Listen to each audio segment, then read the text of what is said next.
Assalamualaikum warahmatullahi wabarakatuh. Perkenalkan, nama saya Olga Rahman Arianto dari kelas 8 unggulan 3. Pada kesempatan kali ini saya akan menjelaskan tentang sejarah detailnya bangsa Barat ke Indonesia, mulai dari bangsa Portugis, Spanyol, Inggris hingga Belanda. Pertama, latar belakang bangsa Barat datang ke Indonesia adalah daya tarik Indonesia pada bangsa Barat.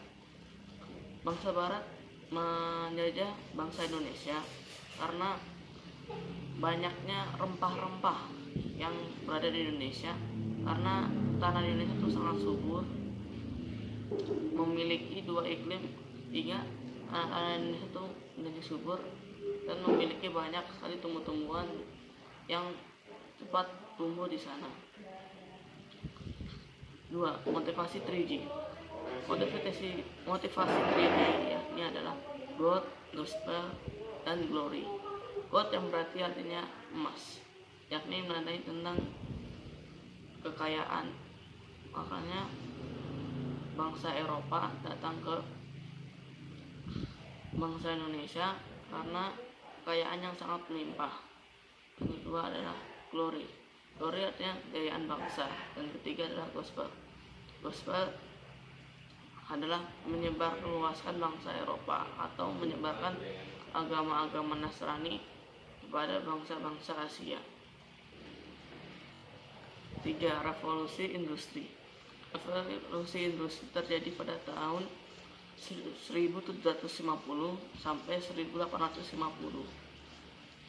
Revolusi industri adalah pergantian atau perubahan secara menyeluruh dalam produksi barang dari sebelumnya menggunakan tenaga manusia dan dapat sebagai tenaga mesin.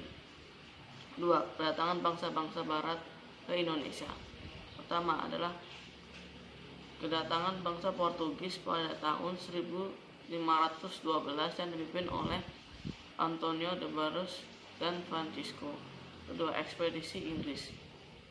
Persekutuan milik Inggris yang bernama EAC atau East Indian Company yang pengaruhnya tidak terlalu banyak bagi Indonesia karena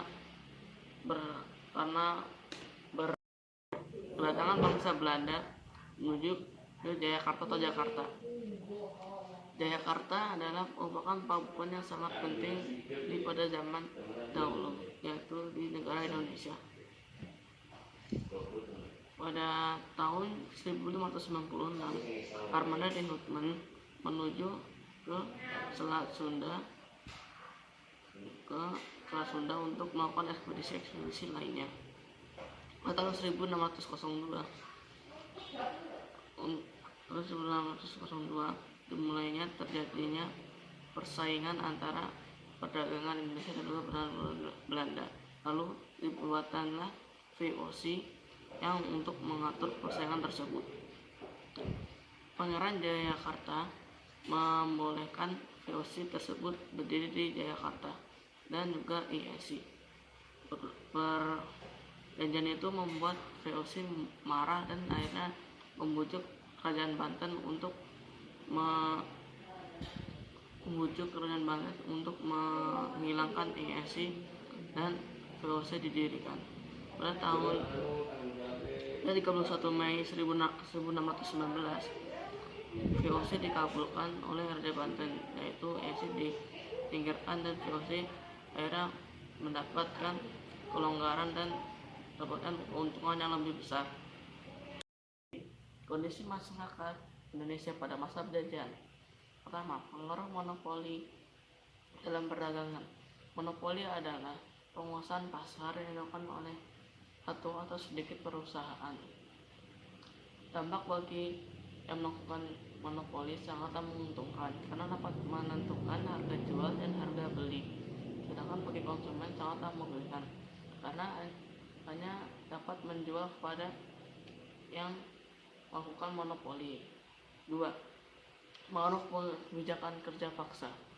Kerja paksa adalah kerja yang dipaksakan oleh Belanda tanpa memikirkan fasilitas yang memadai, sedangkan mereka tidak memiliki upah yang setara dengan biasanya, dan juga bekerja melalui dan juga bekerja di luar batas manusia, dan juga tidak memperhatikan asupan dan juga tidak memperhatikan asupan makanannya.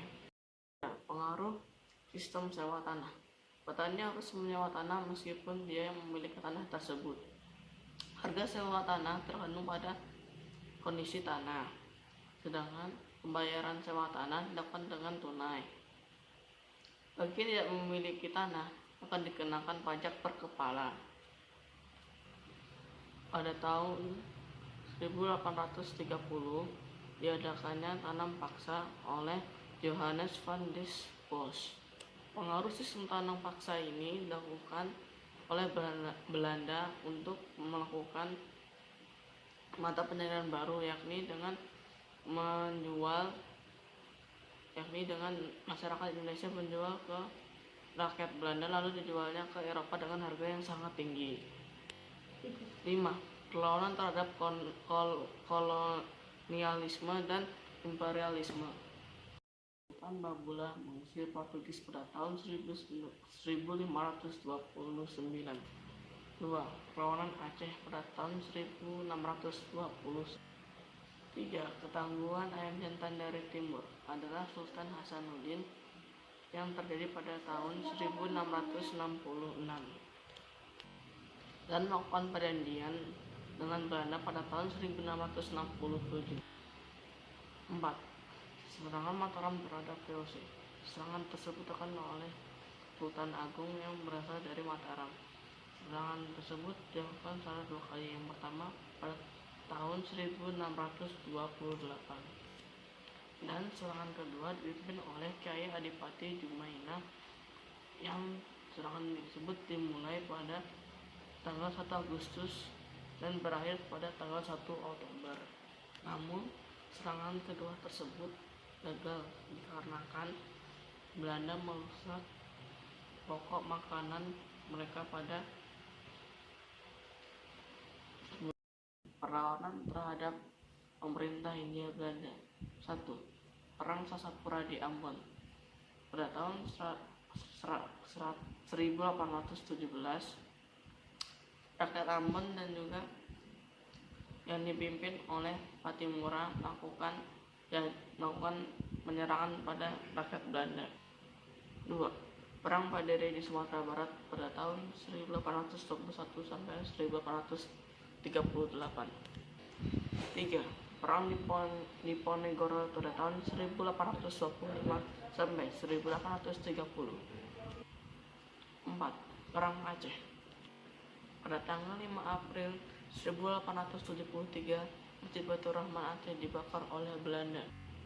Di pertempuran Aceh, banyak juga yang tergugur, terutama Teuku Umar gugur pada tahun 1899, dan juga Sultan Aceh Muhammad yang gugur pada tahun 1903.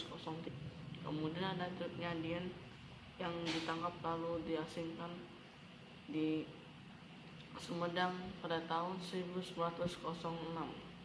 Dan juga ada pahlawan perempuan yang bernama Cut Mutia yang gugur pada tahun 1910. Aceh telah melakukan peperangan lalu menyusut pada hingga tahun 1917. 5. Perlawanan Sisingamangaraja di Sumatera Utara. Pertarungan tersebut berlangsung selama 29 tahun. Pasukan Sisingamangaraja dapat dikalahkan oleh Pangeran Christopher. 6. Perang Banjar. Perang dilakukan oleh Prabu Anom dan juga Pangeran Hidayat pada tahun 1859.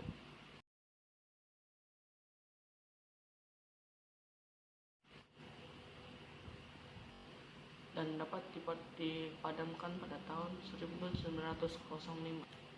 7. Perang Jagaraga di Bali. Pada saat itu, Raja Bonang menyita 2 kapal milik Belanda.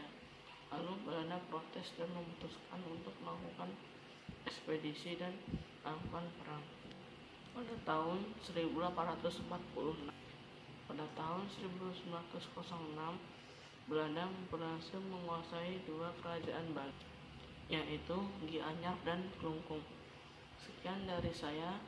Wassalamualaikum warahmatullahi wabarakatuh.